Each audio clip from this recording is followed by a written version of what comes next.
પાંચ પાઠનું નામ છે પરિવહન, એનો ભાગ છે 9 અને આજનો આપણો મુદ્દો છે દરિયાઈ પરિવહન। શરૂ કરીએ દોસ્તો। આગળના મુદ્દાની અંદર આપણે જે આંતરિક જળમાર્ગો છે એ વિશ્વના અને ભારતના એ બંને આપણે જોઈ ગયા। હવે આ જે પરિવહન છે એમાં આંતરરાષ્ટ્રીય પરિવહન કે જેની અંદર એને દરિયાઈ પરિવહન તરીકે ઓળખવામાં આવે છે એ પરિવહનનો અભ્યાસ અહીંયા આપણે આ મુદ્દાની અંદર કરીશું। દોસ્તો, દરિયાઈ પરિવહન અને આમે જળમાર્ગો જે છે એ બધી રીતે ઉપયોગી છે। આપણે એ એટલા માટે જોઈ ગયા કે બહુ સસ્તા છે, કારણ કે દરિયાની અંદર કોઈ રોડ બનાવવો પડતો નથી। આ સૌથી મોટામાં મોટો ફાયદો છે। રોડનું કોઈ રિપેરિંગ કરવું પડતું નથી। ચીજ વસ્તુઓ અને માનવીની હેરફેર માટેનું સૌથી સસ્તું માધ્યમ જો કોઈ હોય તો એ દરિયાઈ પરિવહન છે, કારણ કે મહાસાગરો જે છે એ બધા એકબીજા સાથે જોડાયેલા છે। આપણે જાણીએ છીએ કે એક મહાસાગર બીજા મહાસાગર સાથે જોડાયેલો છે અને એમાં વિવિધ કદના નાના મોટા બહુ જમ્બો જહાજો હોય એ પણ આપણે ચલાવી શકીએ છીએ। એટલે એક દેશમાંથી બીજા દેશમાં હજારો કે લાખો ટન સામાન હોય તો એ સામાન પણ આપણે એની હેરફેર કરી શકીએ છીએ, લઈ જઈ શકીએ છીએ। સમુદ્રનો માર્ગોનો જે ઉપયોગ છે એનો ઉપયોગ કોઈ પણ દેશ કરી શકે છે। એવું નથી હોતું કે આ દેશ સમુદ્ર માર્ગનો ઉપયોગ ન કરી શકે।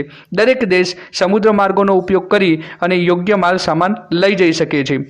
અન્ય માર્ગોની સરખામણીમાં સમુદ્ર માર્ગોની અંદર જહાજો દ્વારા ઓછી ઉર્જાની જરૂર પડે અને એના કારણે ચીજ વસ્તુઓની હેરફેર પણ સસ્તી પડે છે। એક જહાજમાં ઘણો બધો સામાન એકી સાથે લઈ જઈ શકાય છે। એટલો સામાન બીજા કોઈ વાહનની અંદર ક્યારેય લઈ જઈ શકાતો નથી અને એટલા માટે ચીજ વસ્તુઓની હેરફેર જે છે એ ખૂબ સસ્તી પડે છે। આજના સમયની અંદર વાત કરીએ તો વર્તમાન સમયમાં જહાજો જે છે એને આધુનિકીકરણ અને વિશિષ્ટ ટેકનોલોજીથી સજ્જ કરવામાં આવ્યા છે।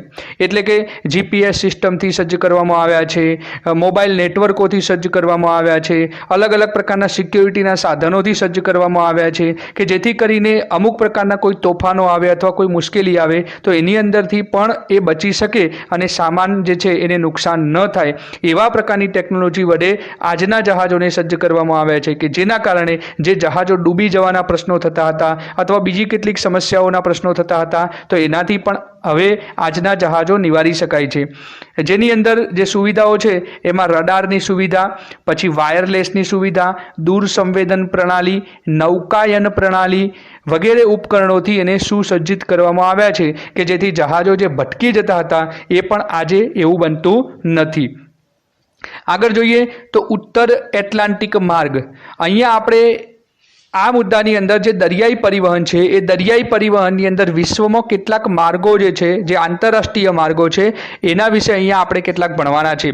તો એની અંદર ખાસ કરીને 4 પ્રકારના જે મુખ્ય માર્ગો છે આંતરરાષ્ટ્રીય દરિયાઈ માર્ગો એના વિશે આપણે આ મુદ્દામાં ભણવાનું છે। તો 4 પ્રકારના માર્ગો એ છે કે એક છે આ ઉત્તર એટલાન્ટિક માર્ગ, બીજો છે પાછળના મુદ્દામાં ભણીશું દક્ષિણ એટલાન્ટિક માર્ગ, ત્રીજો છે ઉત્તર પેસિફિક માર્ગ અને ચોથો છે દક્ષિણ પેસિફિક જળમાર્ગ।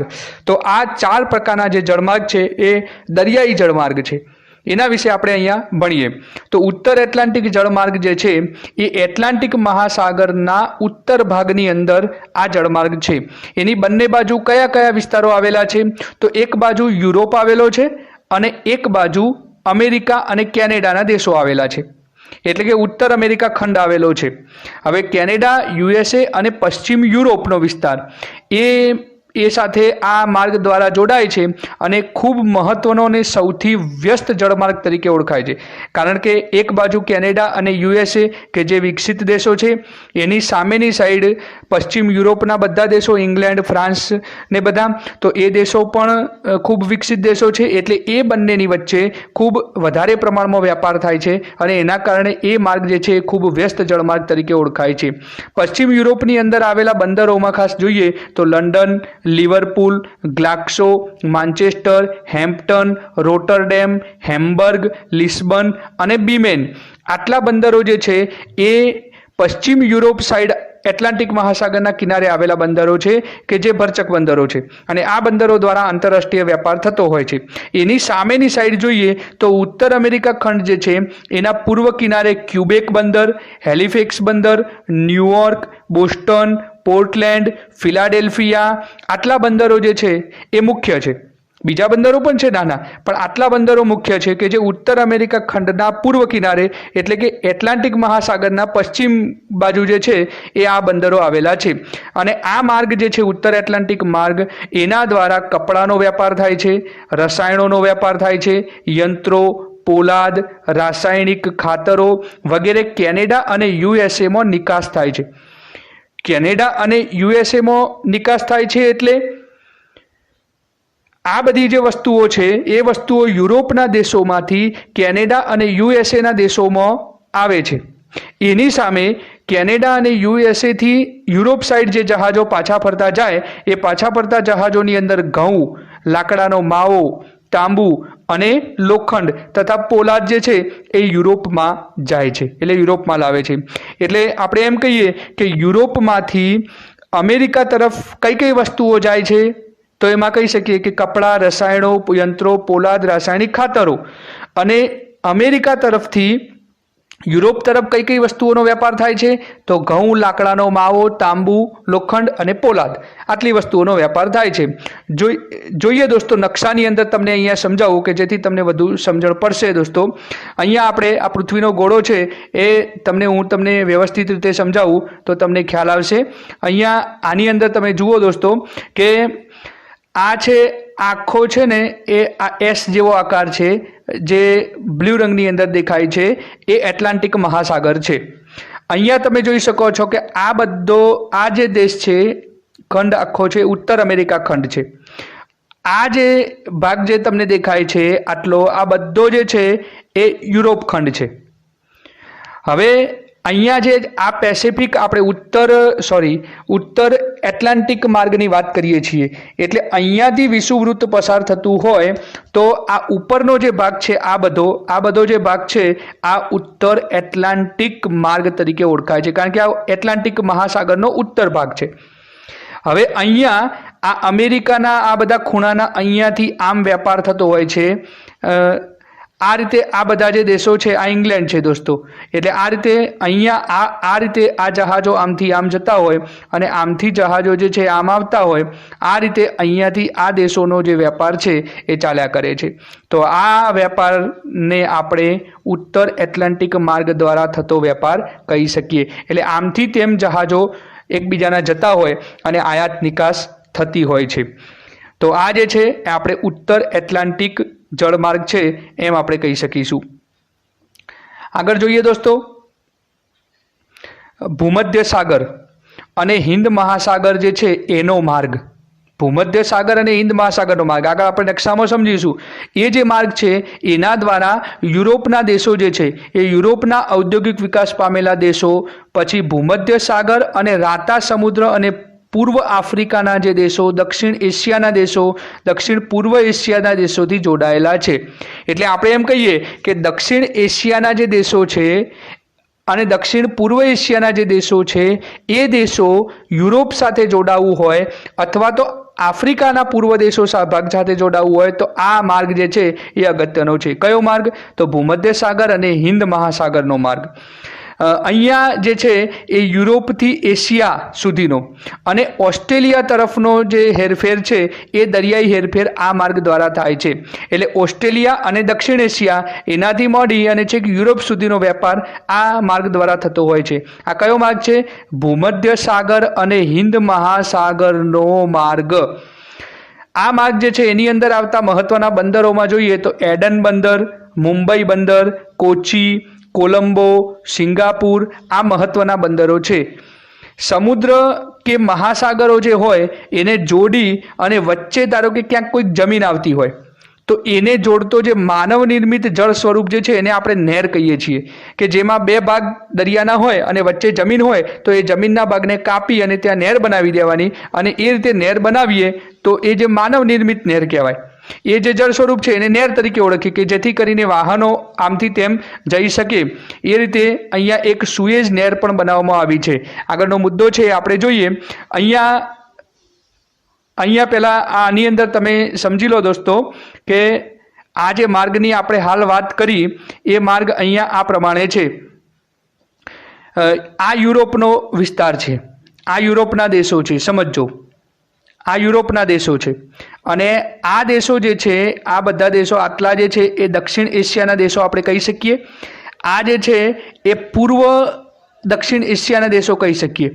આ ઓસ્ટ્રેલિયા છે અને આ બધા ફિલિપાઇન્સ ને જાવા, સુમાત્રા અને બી ન્યૂઝીલેન્ડ ને આ બધા ટાપુઓ તરીકે આપણે ઓળખી શકીએ છીએ.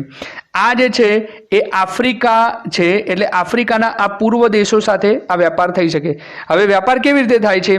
તો ઓસ્ટ્રેલિયા જે છે, ઓસ્ટ્રેલિયાથી ધારો કે યુરોપ જવું હોય તો અહીંયા થઈને આમ જવાય, બરાબર. આ ભારત છે તો ભારતથી જવું હોય તો આમ થઈને જવાય. હવે ક્યાં જવાય? તો અહીંયા આ જે જગ્યા છે, અહીંયાથી આ જે ખૂણો તમને દેખાય છે એ ખૂણો અને આટલો ભાગ અહીંયા જોડી દીધો છે, એટલે નહેર બનાવી છે, સુએઝ નહેર.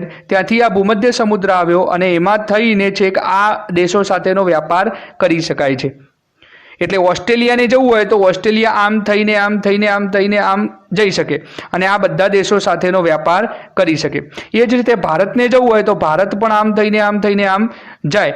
એ જ રીતે અહીંયા બર્મા છે, બરાબર, પછી આ બાંગ્લાદેશ છે, આ પાકિસ્તાન છે, એ બધા દેશોને આ રીતે વેપાર કરવો હોય તો એ રીતે કરી શકે.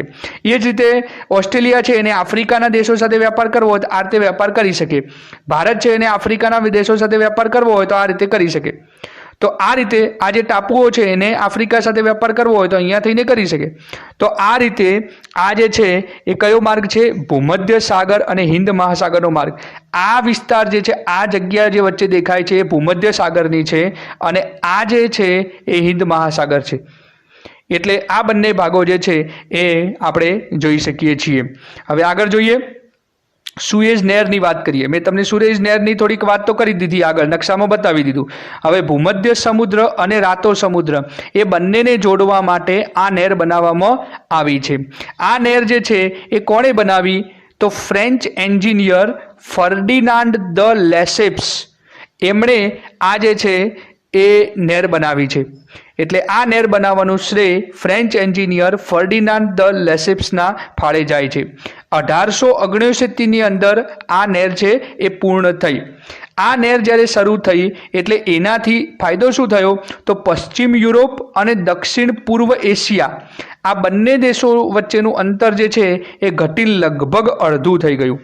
એટલે જે નહેરો દ્વારા દરિયા દ્વારા જે ઘણું બધું લોબું અંતર કાપીને આવવું પડતું હતું એના કરતાં લગભગ અડધું અંતર થઈ ગયું. એટલે અંતરમાં ઘણો બધો ફાયદો થયો. આ નહેર જે છે ઉત્તરમાં પોર્ટ સઈદ બંદર અને દક્ષિણમાં જે બીજું બંદર છે એ સુએઝ બંદર. દોસ્તો અહીંયા પ્રિન્ટિંગમાં ભૂલ છે, ધ્યાન રાખશો.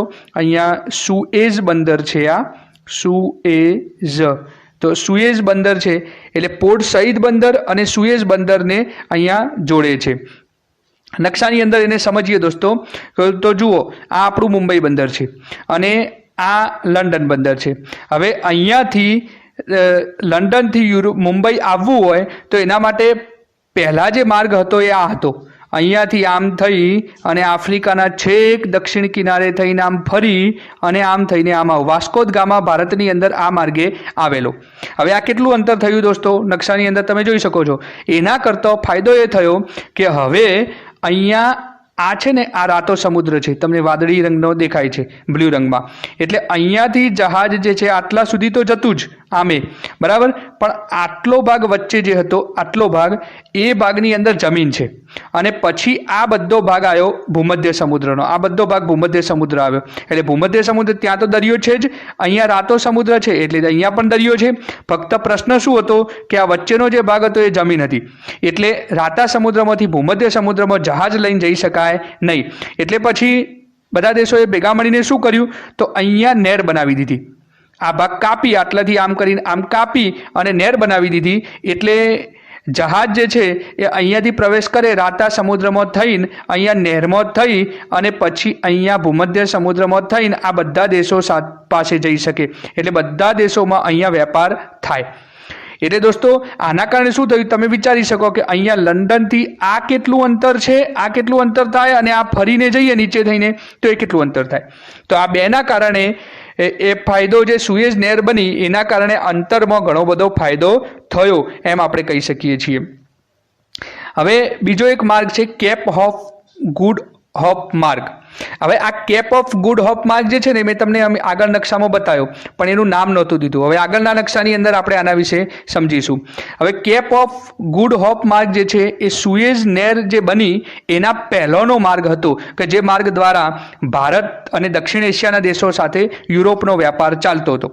હવે આ માર્ગ જે છે પશ્ચિમ યુરોપને પશ્ચિમ આફ્રિકાના દેશો સાથે, દક્ષિણ પૂર્વ એશિયાના દેશો સાથે, ઓસ્ટ્રેલિયા સાથે અને ન્યૂઝીલેન્ડ સાથે જોડતો, એટલે આ જોડે છે. પણ હવે આ માર્ગ કરતાં સુએઝ નહેરવાળા માર્ગનો વધારે પડતો ઉપયોગ થાય છે. આ માર્ગ દ્વારા કિંમતી ખનિજોનો વેપાર થાય, જેવા કે સોનું, તાંબુ, હીરા, કલાઈ, ક્રોમિયમ, મેંગેનીઝ. પછી કૃષિ ઉત્પાદનો જેવા કે કપાસ, પામ ઓઇલ, મગફળી, કોફી અને ફળો, આવી બધી વસ્તુઓ જે છે એની આયાત નિકાસ યુરોપથી દક્ષિણ એશિયા અને દક્ષિણ એશિયાથી યુરોપ સુધી એનો વેપાર જે છે એ ચાલતો હતો. હવે નકશાની અંદર તમે જુઓ દોસ્તો, આપણે આગળનો જ નકશો છે. જે કેપ ઓફ ગુડ હોપ માર્ગ છે ને આ છે, આ જે ફરીને જતા ને એ કેપ ઓફ ગુડ હોપ માર્ગ કહેવાય. કારણ કે અહીંયા કેપટાઉન આવેલું છે. અહીંયા આફ્રિકાનું જે છે ને એનું નામ છે અહીંયા કેપટાઉન. એટલે આ કેપટાઉન થઈ અને આ માર્ગ આમ થઈને છેક આવતા ભારત સુધી, એટલે આ માર્ગને કેપ ઓફ ગુડ હોપ માર્ગ તરીકે ઓળખવામાં આવે છે. આ માર્ગ જે છે એ સુએઝ નહેર પહેલોનો માર્ગ છે. આ સુએઝ નહેર જે બની આ રહી એના પહેલોનો જ આ માર્ગ છે.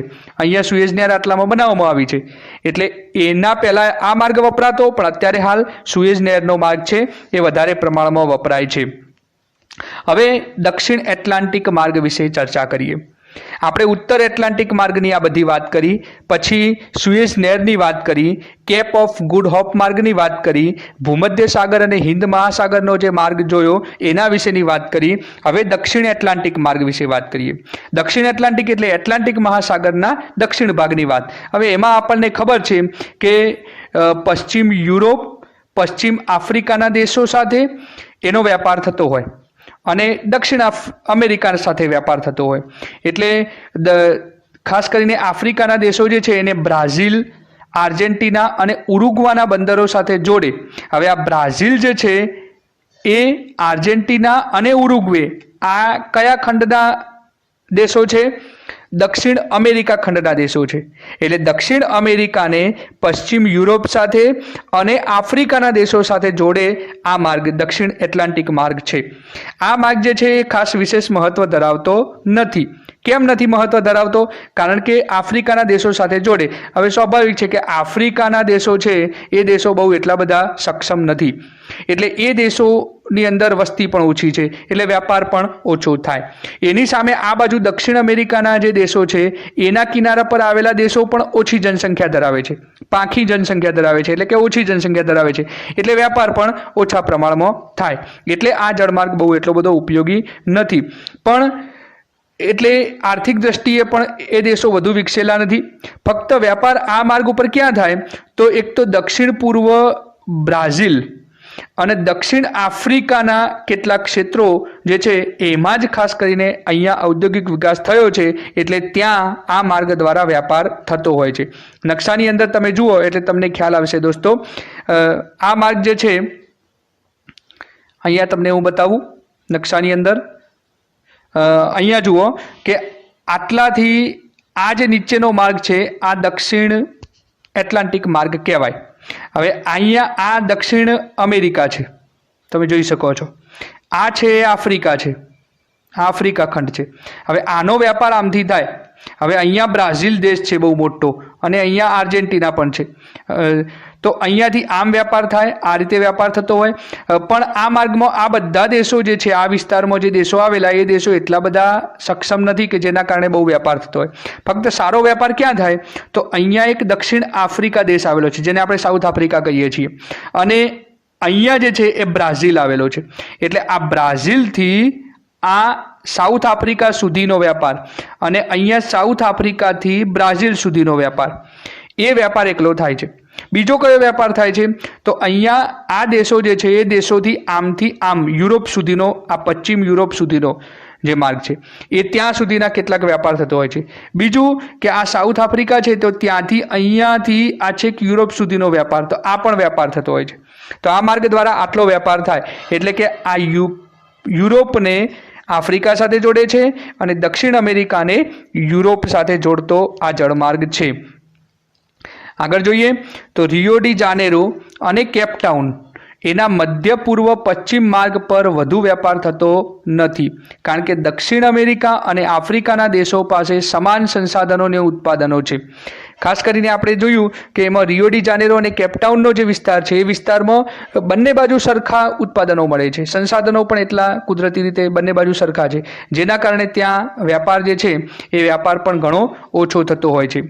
વેપાર કઈ કઈ વસ્તુઓનો થાય સાઉથ આફ્રિકા સુધીનો? તો બ્રાઝિલથી કોફી, કોકો, આર્જેન્ટિનાથી ઘઉં, માંસ, ઊન અને શણ, પછી ઉત્તર અમેરિકા તથા યુરોપના ઔદ્યોગિક પ્રદેશો છે એમાંથી નિકાસ કરવામાં આવે છે અને એના બદલામાં નિર્માણ પામેલી જે અર્ધનિર્મિત વસ્તુઓ જે છે એ આયાત કરવામાં આવે છે. એટલે આ પ્રકારનો વેપાર જે છે એ વિસ્તારમાં ચાલતો હોય છે. અહીંયા જે છે આ બ્રાઝિલથી આ રીતે પણ વેપાર થાય, અહીંયા બ્રાઝિલથી આ યુરોપ સાથેનો વેપાર થાય, અહીંયા બ્રાઝિલથી આફ્રિકા સાથેનો વેપાર થાય. તો આ રીતે આ વસ્તુઓ જે છે એની આયાત નિકાસ ચાલતી હોય છે. હવે જોઈએ ઉત્તર પેસિફિક જળમાર્ગ. તો આ પેસિફિક જળમાર્ગ છે એટલે પેસિફિક મહાસાગરના ઉત્તર ભાગની અંદર આ જળમાર્ગ આવેલો છે. આ જળમાર્ગ એ ઉત્તર અમેરિકાના પશ્ચિમ કિનારા પર આવેલા બંદરો, એમાં વાનકુવર બંદર, પોર્ટલેન્ડ બંદર, સેન ફ્રાન્સિસ્કો બંદર, એ પૂર્વ એશિયાના જે બંદરો છે Yokohama, Kobe, Shanghai, Hong Kong, Manila અને સિંગાપુર, આ બધા બંદરો જે છે એને એકબીજા સાથે જોડે છે.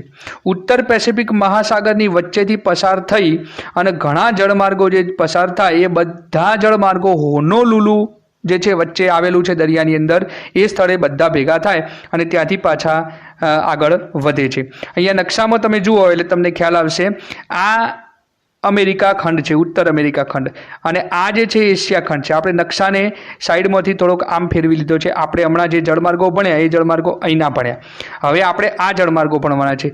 આ બધો પેસિફિક જળમાર્ગ છે એટલે આ ઉત્તર ભાગ છે, આ આપણે જોઈએ તો ઉત્તર પેસિફિક જળમાર્ગ કહેવાય. હવે અહીંયા આમથી આમ વેપાર થાય છે અને આ દેશોનો આમથી આમ વેપાર થાય છે. વચ્ચે હોનોલુલુ અહીંયા વિસ્તાર છે, તો એ વિસ્તારની અંદર અહીંથી આવતા જહાજો જે છે એ હોનોલુલુ પર આવે, આમથી આવતા જહાજો એ હોનોલુલુ પર આવે અને પછી ત્યાં આવીને બધા મળતા હોય છે. એટલે ત્યાં અમુક પ્રકારનો બળતણ પૂરવાનું ને એ બધી પ્રક્રિયા જે છે એ ત્યાં થતી હોય છે એમ આપણે કહી શકીએ. આગળ જોઈએ તો એશિયાની અંદર જાપાન, હોંગકોંગ, દક્ષિણ કોરિયા અને તાઇવાન, ત્યાંથી મુખ્યત્વે ઔદ્યોગિક ઉત્પાદનો જેવા કે કપડાં, વિદ્યુત ઉપકરણો અને દક્ષિણ પૂર્વ એશિયાથી રબર, કોપરા, ખોળ, ચા, રેશમ, તમાકુ અને રમકડાની નિકાસ થાય છે. એટલે એશિયાના જે દેશો છે ત્યાંથી અમેરિકા તરફ જે છે એમાં આટલી વસ્તુઓ વેચાય અને પછી અમેરિકા તરફથી એશિયાના દેશોની અંદર ફળો, માંસ, દૂધની બનાવટો, ઘઉં, કાગળનો માવો, ખનિજ તેલ અને ખનિજો, આ બધી વસ્તુઓની આયાત કરવામાં આવે. એટલે અમેરિકા તરફથી એશિયા તરફ આટલી વસ્તુઓની જે છે એ આયાત થતી હોય છે. અહીંયા જોઈએ તો આ રીતે આ એશિયાના દેશો છે એટલે આમથી આમ આવે એટલે દૂધની બનાવટો ને બધું આવે. એ જ રીતે આમથી આમ પણ આવતું હોય છે, આમથી આમ પણ જતું હોય. એ જ રીતે અહીંયા એશિયા છે, ભારત છે, તો ભારતથી અમુક સમયે આ અંતર પણ આમ કરીને આમ આ રીતે વેપાર ચાલતો હોય છે. તો એ રીતે અહીંયાથી આ રીતે આમ પણ જતું હોય, અહીંયાથી આમ પણ વેપાર થતો હોય, એ રીતે વેપાર ચાલ્યા કરતો હોય છે. હવે દક્ષિણ પેસિફિક જળમાર્ગ ચોથા પ્રકાર છે, પેસિફિક જળમાર્ગનો દક્ષિણ ભાગ.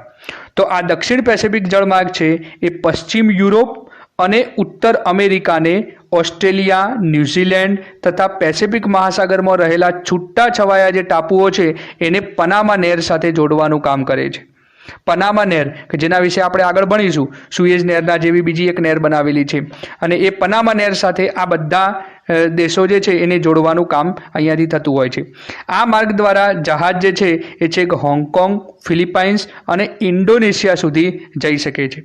આ માર્ગ પર વેપાર કઈ કઈ વસ્તુઓનો થાય છે? તો ઘઉં, માંસ, ઊન, ફળો, દૂધના ઉત્પાદનો અને ઔદ્યોગિક ઉત્પાદનોનું પરિવહન થતું હોય છે. આ માર્ગ જે છે એમાં પનામા અને સિડની એ બેના વચ્ચે 12,000 કિલોમીટરનું અંતર છે, છતાં ત્યાં વેપાર ચાલતો હોય છે. નકશામાં જોઈએ એટલે તમને ખ્યાલ આવશે દોસ્તો. અહીંયા તમે જોઈ શકો છો કે આ ઓસ્ટ્રેલિયા એટલે અહીંયા સિડની, બરાબર. પનામા નહેર ક્યાં છે? તો આ છે દક્ષિણ અમેરિકા અને આ છે ઉત્તર અમેરિકા, બરાબર. અહીંયા વચ્ચે આ થોડીક જમીન છે. હવે આ એટલાન્ટિક મહાસાગર છે આ રહ્યો, અને આ છે પેસિફિક મહાસાગર છે.